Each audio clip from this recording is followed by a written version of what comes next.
या कुक्षि विवरे कृत्वा स्वयं रक्षति सर्वतः नमामि जननीं देवीं परां प्रकृतिरूपिणीं कृच्छ्रेण महता देव्या धारितोऽहं यथोदरे तत्प्रसादात् जगद्दृष्टम् मातर्नित्यं नमोऽस्तु ते पृथिव्या यानि तीर्थानि सागरादीनि सर्वतः वसन्ति यत्र तां नौमि मातरं भूतिहेतवे మాతృదేవో భవ పితృదేవో భవ.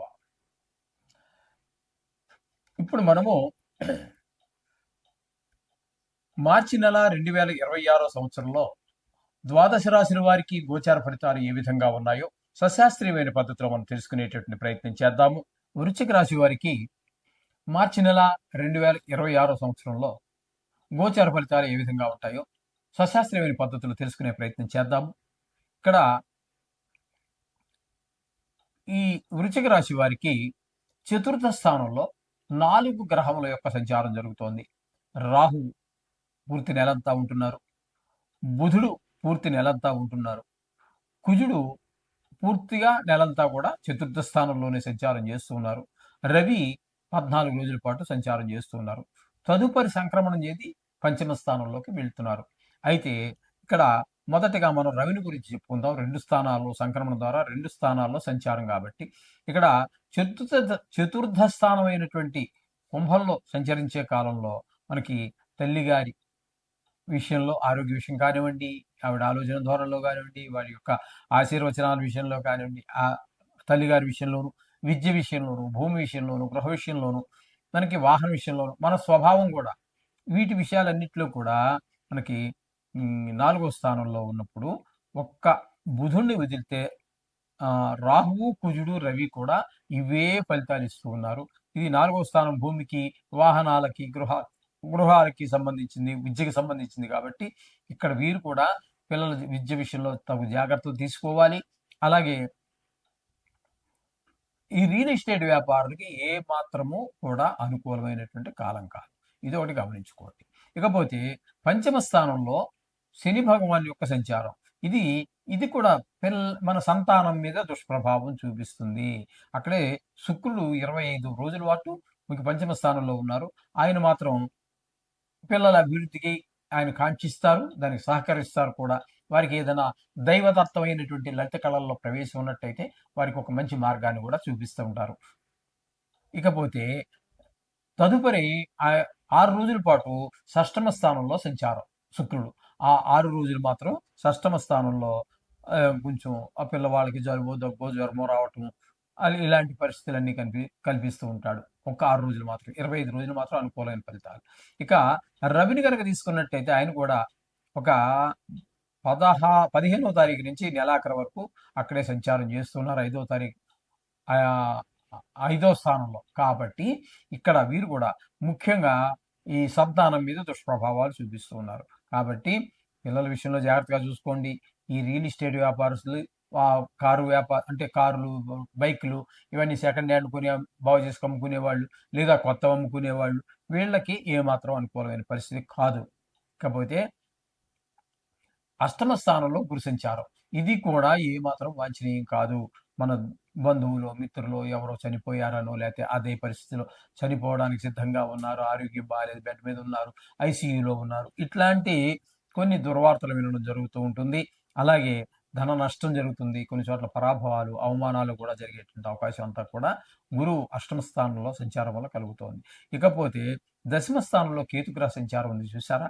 ఈయన దశమ స్థానంలో, ఈయన వృత్తిపరంగా అంటే వ్యాపారం చేసేవాళ్ళైతే వ్యాపారంలో, ఉద్యోగం చేసేవారైతే ఉద్యోగంలో, అట్లా వ్యవసాయం, ఎవరు ఏదో వృత్తి చేస్తూనే ఉంటారు కాబట్టి ఆ వృత్తిలో అనేక రకాలైనటువంటి ఆటంకాలు కలిగిస్తూ ఉంటాడు కేతుగ్రహ సంచారం. అంచేత మీరు ఇది గమనించుకోవాలి. ఇక్కడ నిజంగా చెప్పాలి అన్నట్టయితే ఇక్కడ శుక్రుడు పాక్షికంగా మనకి అనుకూలంగా ఫలితాలు ఇస్తూ ఉన్నాడు. అలాగే బుధుడు కాస్త పూర్తి నెలంతా ఫలితాలు ఇస్తూ ఉన్నాడు. తప్పితే ఇక ఏ ఒక్క గ్రహము కూడా, అంటే ఒక గ్రహం పూర్తిగాను, ఒక గ్రహం పాక్షికంగా కూడా కాదండి. గట్టిగా చెప్పాలి అన్నట్టయితే 5 రోజుల పాటు, 25 రోజుల పాటు శుక్రగ్రహం, 2 గ్రహాలు మాత్రం అనుకూలం ఉన్నాయి. మిగతా గ్రహాలన్నీ కూడా ప్రతికూలంగానే ఉన్న కారణంగా వీరు కూడా తగు జాగ్రత్తలు తీసుకోవాలి. డబ్బులు ఖర్చు పెట్టే విషయంలో కానీ, మాట్లాడే విషయంలో కానీ, ప్రయాణాలప్పుడు కానీ ఎక్కడ స్పీడు ఒక లిమిట్లో బండి మన కంట్రోల్లో ఉండేటటువంటి స్పీడ్లో మాత్రమే వెళ్ళండి. అక్కడ కూడా చాలా జాగ్రత్తలు తీసుకోవాలి. ఎందుకంటే మనం జాగ్రత్తగా ఉంటేనే సరిపడదు. ఎన్నో లక్షల మంది మనకు మహానుభావులు సహకరిస్తేనే మనం క్షేమంగా ఇంటికి చేరడం జరుగుతూ ఉంటుంది. అది వారికైనా అపకారం జరగచ్చు, మనకైనా అపకారం జరగచ్చు. కాబట్టి తగు జాగ్రత్త వాహనం నడిపేటప్పుడు కూడా తగు జాగ్రత్తలు తీసుకుంటే చాలా మంచిది సూచన. అయితే ఎక్కువ గ్రహాల ప్రతికూలత ఉంది కాబట్టి మీరు ఖచ్చితంగా నవగ్రహ మంత్రాన్ని రోజు జపించుకోండి. వీలుంటే గుడికి కూడా వెళ్ళండి, నవగ్రహాలు చుట్టండి. ఇది మీ అందరికీ కూడా సూచన. శుభం భూయాత్. మేషరాశి వారికి ఎట్లా ఉన్నది అనేటట్టు తెలుసుకునే ప్రయత్నం చేద్దాం. మేషరాశి వారికి జన్మంలోనే శుక్రుడు ఒక 6 రోజుల పాటు సంచారం చేస్తూ ఉన్నారు. వ్యయ స్థానంలో అసలు ఆయన ప్రస్థానం ఎక్కడ మొదలైంది అంటే మీనంలో బయలుదేరింది. అక్కడ 25 రోజులు మీనంలో, అంటే మేషరాశికి వ్యయస్థానంలో ప్రారంభించారు ఆయన ప్రయాణం. కాబట్టి అక్కడ వ్యయస్థానంలో 25 రోజుల పాటు సంచారం చేస్తూ ఉన్నారు. తదుపరి ఆయన సంక్రమణం జరిగి మేషంలో ప్రవేశించి ఇక్కడ ఒక 6 రోజుల పాటు సంచారం చేస్తున్నారు. మార్చి నెలకు 31 రోజులు కాబట్టి 25 ప్లస్ 6 రోజులు 31 రోజులు అయింది ఈ సంచారం. ఇక్కడ ఈయన యొక్క ఫలితాలు ఏ విధంగా ఉంటాయి? వ్యయ స్థానంలో కూడా శుభ ఫలితమునిచ్చేటటువంటి ఏకైక గ్రహం ఏదైనా ఉందంటే అది శుక్రగ్రహమే. వ్యయ స్థానంలో ఉన్నప్పుడు ఆయన అందరూ ఖర్చు పెట్టిస్తారు, ధన నష్టం చేయిస్తారు, అనేక రకాలైనటువంటి ఇబ్బందులు వాళ్ళు చేస్తుంటారు మిగతా గ్రహాలు. కానీ ఇక్కడ మనకి శుక్రుడు ధన ఆదాయాన్ని చూపిస్తాడు. అలాగే ధనాన్ని అకస్మాత్తుగా కొన్ని మనం ఊహించని విధంగా మనకి ధనాన్ని చేకూరే విధంగా ఉంటుంది. అలాగే మనకి విదేశాలకు వెళ్ళే వాళ్ళకి అంత అవకాశం ఉంటుంది. చాలా సుఖాలు అన్నీ కలగజేసేటటువంటి ప్రదేశం వ్యయస్థానం. వ్యయస్థానం అనేటటువంటిది మనకి మిగతా గ్రహాలు పోల్చుకున్నట్టయితే మనం ఒక దుష్టస్థానంగా చూస్తాం, కానీ ఒక శుక్రుని విషయంలో గోచార రీత్యా మాత్రం ఆయన అద్భుతమైన ఫలితాలన్నీ కూడా మనకు ప్రసాదిస్తూ ఉన్నాడు 25 రోజుల పాటు. తదుపరి సంక్రమణం చేసి జన్మంలోకి వచ్చారు చూడండి. జన్మంలో కూడా ఏకైక గ్రహం ఒక్కటే, అదే శుక్రుడు. జన్మంలో కానీ, వ్యయ స్థానంలో కానీ, అష్టమ స్థానంలో కానీ శుభఫలితాలు ఇచ్చేటటువంటి గ్రహం శుక్రగ్రహం. అలాగే బుధుడు కూడా ఉన్నాడు అష్టమ స్థానంలో ఒక్క దగ్గర మాత్రమే. జన్మంలోను వ్యయంలోను ఆయన కూడా శుభఫలితాలు ఇవ్వడు. మొత్తం మీద ఈ శుక్రుడు పూర్తి అనుకూలమైనటువంటి ఫలితాలు నెల రోజులు ఇస్తూ ఉన్నారు, అటు నీకు వ్యయ స్థానంలోను జన్మంలోను కూడా. కాబట్టి ఎప్పుడు కూడా శుక్రుడు యొక్క ప్రభావం ఉన్నటువంటి జాతకులు ఎలా ఉంటారు అంటే ఎవర్ గ్రీన్ లా ఉంటూ ఉంటారు. గెడ్డం మాయనివ్వరు, డ్రెస్సు నలగనివ్వరు, జేబులో డబ్బులు ఏమున్నాయో లేవో తెలియదు, కానీ ఒక అద్భుతంగా మెయింటైన్ చేయగలరండి వాళ్ళని చూస్తే ఏదో ఒక మంచి సౌండ్ పార్టీ, అంటే బాగా ధనవంతుడిలాగా కనిపిస్తూ ఉంటాడు. అతను చేసే ఖర్చు కూడా అలాగే ఉంటుంది. ఆ విధమైనటువంటి ప్రవర్తన అంతా శుక్రుడు వల్ల ఏర్పడుతూ ఉంటుంది.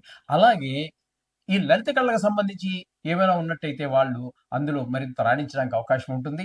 వాళ్ళు ఇప్పుడు 2 స్థానాలు కూడా యోగ స్థానమే అవుతున్నాయి, యోగిస్తున్నాడు. కాబట్టి మీరు షేర్ మార్కెట్లో పెట్టుబడి పెట్టేవారికి అనుకూలము, సినిమాల్లో వాటిల్లో ఉండేటటువంటి వారికి అనుకూలమైన ఫలితాలు ఇస్తాడు. అట్లాగే మంచి ఆలోచనలు ఇవన్నీ కూడా ఉంటూ ఉంటాయి. అలాగే టీవీ రంగంలో ఉన్నటువంటి వారికి కూడా చాలా అనుకూలమైనటువంటి ఫలితాలు ఇస్తూ ఉంటాడు శుక్ర భగవానుడు. ఇకపోతే 3వ స్థానంలో గురువు సంచారం 10వ తారీఖు వరకు వక్రంలో ఉన్నారు. తదుపరి కూడా వక్రం వీడి కూడా అక్కడే ఉంటారు ఆయన. కాబట్టి ఆయన ఫలితాలను మనం యథాతథంగానే మనం చెప్పుకోవచ్చు. గురువుకు ఒక ప్రత్యేకత ఉన్నది. ఆయన వక్రించినా కూడా ఉన్న స్థానంలో కొద్దిగా ఫలం తగ్గినప్పటికీ అదే ఫలితాలు ఇస్తాడు అని చెప్పేసి కాంట్రవర్సీ ఉంది. కొంతమంది కనుక స్థాన ఫలితాన్ని చెప్తున్నారు, రకరకాలుగా ఉంది. అయితే ఇక్కడ మనం తృతీయ స్థానంలో గురువు గోచార రీత్యా యోగించజాలడు. అంచేత మనం ఎవరి నుంచైనా కొన్ని సహాయ సహకారాలు మనసుగా మాట సహాయం కావచ్చు, ధన సహాయం కావచ్చు, ఏదైనా ఒక సహాయం కనుక మనం వారి దగ్గర నుంచి ఆశించి ఉన్నట్టయితే వారెవరూ మనకి అనుకూలమైన ఫలితాలు అయితే ఇవ్వరండి, మనకు సహకరించరు. ఉన్నా కూడా వాళ్ళకి మనకి ఇవ్వడానికి మనసు రాదు.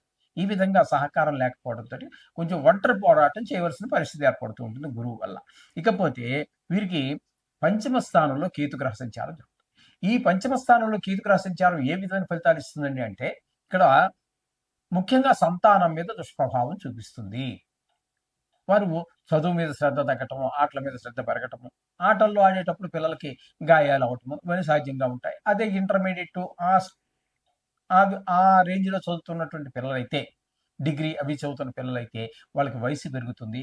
దుష్ట స్నేహానికి అలవాటు పడే అవకాశం కూడా మనకి గోచరిస్తూ ఉంటుంది. వాళ్ళని ఒక కన్ను వేసి ఉంచాలి, ఏ విధమైన స్నేహాలు చేస్తున్నాడు అనేటటువంటిది. లేకపోతే ఈ దుష్ట స్నేహం అనేది మనిషి జీవితాన్ని చాలా దురవస్థలు పాలు చేసే పరిస్థితి కూడా ఏర్పడుతూ ఉంటుంది, ఈ చెడు స్నేహం అనేటటువంటి. ఈ విధంగా ఈ కేతు యొక్క ప్రభావం ఈ విధంగా ఉంటుంది. ఇకపోయినట్టయితే ఏకాదశి స్థానంలో 4 గ్రహముల యొక్క సంచారం జరుగుతోంది. ఏకాదశి స్థానంలో నెల పూర్తిగా మీకు రాహు ఉంటున్నాడు.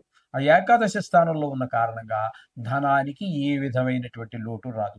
మీరు ఏ వ్యవహారం చేసినా అందులో పూర్తి విజయాన్ని సాధించగలుగుతారు.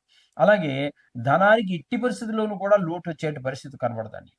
మీ ఇంట్లో కుటుంబ సభ్యులు, అన్నదమ్ములు వాళ్ళందరూ కూడా మీకు చక్కటి సహకారాన్ని అందిస్తూ ఉంటారు. ఈ విధమైన ఫలితాలన్నీ రాహు ఇస్తున్నాడు. అదే ఫలితాలు కుజుడు కూడా పూర్తిగా కుంభంలో, అంటే మేషరాశి లాభస్థానంలోనే ఉన్నారు. ఇప్పుడు మనం ఏవైతే మనం కుజుడు గురించి చెప్పుకున్నామో, ఏ విధంగా మనకు ఉపకరిస్తున్నాడో, అదే విధంగా కుజుడు కూడా ధనానికి ఏ మాత్రము లోటు రానివ్వడు. అలాగే మీ కుటుంబ సభ్యులు సహకరిస్తారు. మీరు ఏ పని మొదలెట్టినా అందులో పూర్తి విజయాన్ని సాధించగలుగుతారు. ఈ విధమైనటువంటి ఫలితాలన్నీ కుజుడు కూడా ఇస్తూ ఉన్నాడు. ఇకపోతే అదే స్థానంలో బుధుడు వక్రించి కుంభరాశిలో ఏకాదశ స్థానంలోనే ఉన్నారు. ఆయన కూడా అదే ఫలితాన్ని ఇస్తూ ఉన్నారు. ఎందుకంటే రవికి హస్తంగతం అయి ఉంటారు కాబట్టి, ఆయన సామాన్యంగా రవి ఏ ఫలితాన్ని ఇస్తూ ఉంటారో అదే ఫలితాన్ని ఆయన కూడా ఇస్తూ ఉంటారు. ఏ గ్రహం అంటే రవినే కాదండి, ఏ గ్రహంతో కలిస్తే ఆ గ్రహంతో పూర్తిగా ఆయన ఇచ్చేటటువంటి ఫలితాలు కూడా ఆయన యొక్క సహజ స్వరూపం, సహజమైనటువంటి గుణం. కాబట్టి ఇక్కడ కుజుడున్నాడు, రవి ఉన్నాడు, రాహు ఉన్నాడు. మొత్తం మీద అందరికంటే ఎక్కువ ఆయన ఇచ్చేటటువంటి ఫలితం ఎవరిని అనుసరించిస్తాడు అంటే రవిని అనుసరించే ఎక్కువ ఫలితాలు ఉంటూ ఉంటాయి. కాబట్టి రవి ఇక్కడ మీకు 14వ తారీఖు వరకు మాత్రమే ఉంటున్నారు. అప్పటి వరకు ఇక్కడ అందుచేత ఇక్కడ ఏంటంటే మన బుధుడు పూర్తి ఫలితాన్ని ఇస్తూ ఉన్నారు. బుధుడు కూడా మనకి ఏకాదశి స్థానంలో పూర్తి ఫలితాలే ఇస్తున్నారు. ఇక రవి 14వ తారీఖు వరకు మీకు కుంభంలోనే సంచారం చేస్తున్నారు. అక్కడ వరకు ఏకాదశి స్థానం కాబట్టి ఆయన కూడా ధనానికి లోటు లేకుండా, ఇక్కడ ఉన్నటువంటి రాహు, బుధ, కుజ, రవి 4 గ్రహాలు కూడా పూర్తి సుఫలితాలు ఇస్తున్నారు, ధనానికి ఈ విధమైన లోటు లేకుండా. అయితే రవి మధ్యలో సంక్రమణం చెంది మీకు వ్యయస్థానం అయినటువంటి మీనంలో ప్రవేశిస్తున్నారు. అక్కడ వ్యయస్థానంలో రవి అనుకూలమైన ఫలితమైన నివ్వజాలరు. అక్కడ ఆయన చేసే పని ఏంటంటే కొంచెం ధన నష్టం అయ్యేటువంటి అవకాశం, ధనం ఖర్చు అయ్యేటటువంటిది. అలాగే కొంతమందికి విదేశీయానానికి వెళ్ళేటటువంటి వారికి అనుకూలమైనటువంటి పరిస్థితి వచ్చినప్పటికీ, కొంతమందికి దుర్మార్గులు కొంతమంది ఉంటారు కదండి. ఎందుకంటే ఇది రాశిగతమైనటువంటి ఫలితం. ప్రపంచవ్యాప్తంగా తీసుకుంటే సుమారుగా 70 కోట్ల మందికి వర్తిస్తుంది. కాబట్టి అందులో పరమ పూజ్యులు ఉంటారు, పరమ దుర్మార్గులు ఉంటారు. అటువంటి దుర్మార్గులకి కారాగార శిక్ష ఇట్లాంటివన్నీ పడేటువంటి అవకాశం ఉంటుంది. కొంచెం మనోవిచారం కూడా కనబడుతూ ఉంటుంది. ఈ విధమైన ఫలితాలన్నీ ఆ 15 రోజులు మాత్రం ఆ రవి ఇస్తున్నాడు తప్పితే, అక్కడ ఏకాదశి స్థానంలో ఉన్న 4 గ్రహాలు కూడా ఉన్న రోజులు మంచి అవకాశాలు, మంచి సుఫలితాలు ఇస్తూ ఉన్నాయి. ఇకపోతే ఈ స్థానంలో శని పూర్తిగా ఉంటున్నారు. అంటే ఇది ఏలినాటి శని జరుగుతూ ఉన్నది మేషరాశి వారికి. నెలంతా కూడా అక్కడే ఉంటారు ఆయన. ఇంకా చాలా కాలం ఉంటారు అనుకోండి. మనం చెప్పుకుంటున్నాం మార్చి నెల ఫలితాలు కాబట్టి అక్కడే ఉంటారు. వ్యయ స్థానంలో ఆయన ఉన్నప్పుడు ధన నష్టము, ధన వ్యయము, ధన నష్టానికి ధన వ్యయానికి చాలా తేడా ఉంటుంది. ఇదివరకు కూడా చాలాసార్లు చెప్పుకున్నాం. శత్రు భయము, అలాగే మనోవిచారము, కొంతమందికి కలతర నష్టము, కారాగార శిక్షలు ఇట్లాంటివన్నీ పడేటువంటి అవకాశం శని భగవాన్ యొక్క సంచారం వల్ల కనబడుతుంది. అలాగే ఇక మనం చెప్పుకున్నాం కదండి ఆల్రెడీ శుక్రుడు 25 రోజులు ఇక్కడ ఏ స్థానంలో ఉన్నప్పుడు మొదటే చెప్పుకోవడం జరిగింది. అది ఆయన 25 రోజులు ఏ స్థానంలో ఉన్నప్పుడు కూడా చాలా చక్కటి ఫలితాలు ఇస్తున్నారు. ఈ రవి మాత్రం కొంచెం ప్రతికూలమైన ఫలితాలే ఇస్తారు ఏ స్థానంలో ఉండగా.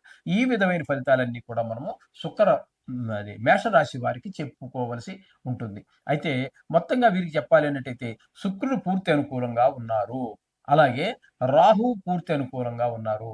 శుక్రుడు, రాహు, రవి పాక్షికంగా, కుజుడు పూర్తిగా. అంటే 4.5 గ్రహాలు మీకు అనుకూలమైనటువంటి 4 గ్రహాలు పైమాటే మీకు అనుకూలం ఉన్నది కాబట్టి ఒక రకం కాదు, బాగానే ఉన్నది అని చెప్పుకోవచ్చు మనకి వీరికి.